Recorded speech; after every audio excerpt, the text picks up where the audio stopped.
What's going on? My name's Sam Merkel. I'm from the KendamaCo Pro Team. I'm going to teach you how to glue the spike on your kendama, or kendamas.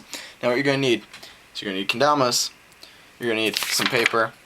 Don't get your desk all gluey, wipe off the excess, you really don't need a lot. You're also going to need super glue, of course.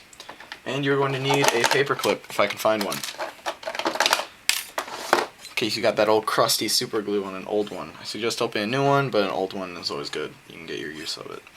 Now, what you're going to do is, I don't know if you can see this, but I have to put in the light or something. There's a very thin layer of super glue. It's even hard to just see with your eye, right around here. You don't want to go all the way to the end of the taper. You don't really need that, because that's not where it's going to get dull. It's going to get dull at the tip. And plus, if you get past the taper, birds are going to be a bitch. Now, what most people do is they put a glob of glue on it. They either let it trickle down or something, or they hold it upside down. It's this giant glob.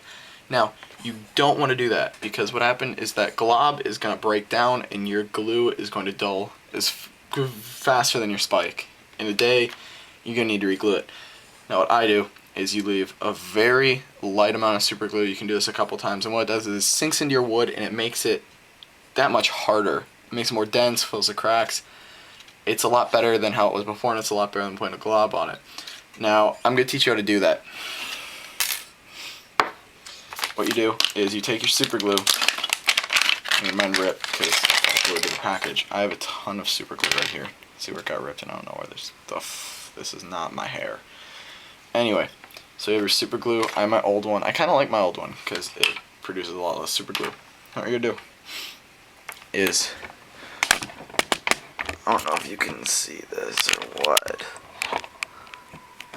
but what you're going to do is you're going to take your super glue, make sure you can get glue out of it if it's not glued together. One more try. Nope, that one's not it. Let's use an old one. Let's see if this one still has glue in it. Now what you're going to do is, again, if your shit is old as hell and you need to use a paper clip, do so. Just kind of poke it right in there. Get all that crusty glue out. Now what you're going to do is, this is important. You can see the little bit of glue on that tip. Now what you're going to do is you're going to do a very light layer of glue. You're going to go all the way around, just a little bit of glue. If I can get it out. You're going to want to spread around. Now what you're going to do, just a tiny bit. Spread around. Spin your tip all the way around. Nice little circle here. Get the whole thing covered. As you can see, it's not a lot of glue. What it's going to do is it's going to sink into your wood. It's going to leave a nice little layer. It's better than a glob, because that glob's going to break down. As you can see, I'm not going all the way to the taper, because if I go further than that, I'm screwed, and you don't need to. I personally think it looks better as well. Get a little bit of glue out. Go to your tip. Just got a text message.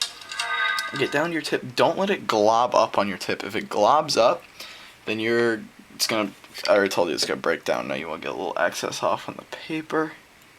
Make sure you have enough on your tip. If your tip is kind of messed up, sand it to shape it. Now that's all it is. Don't use your finger to get it off. It's a terrible idea. But you can see there's just a very faint little coat of super glue. It's very thin. It's very... It's not a big glob. It's very thin. It sinks in and it dries and it hardens your tip. Now what you're going to do is make sure you get all the way around. Make sure you get the entire tip covered, because that's really what counts.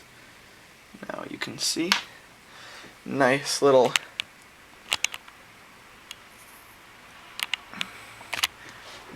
tip on there of glue. Now what you're going to do is you're going to let that dry. Let it sink in and let it dry. You're not going to let it dry like this. What you're going to do is you're going to go up and find something like this. This is where I can set my kendama to let it dry. I will show you how to do that. All you got to do, don't touch your tip, don't touch it to the string, don't touch it to the ball. I like to wrap ball around my can a couple times. Put it up here, nice and vertical, and let it dry. Alright, now once your kendama is up here drying, you're going to let it dry overnight. Give it some time, don't try to play with it in a matter of hours, just let it dry overnight, do it before you go to bed. Wake up the next day, play with it, glue it again, wait all day. You don't have to wait all day, but reasonable timing. That kendama is very played. I don't bring it a lot of places, but it's a striped ball, so it's really great for earth spins, can flip earth spins, all that stuff. So I'm spiking a lot of bird tricks, very sticky.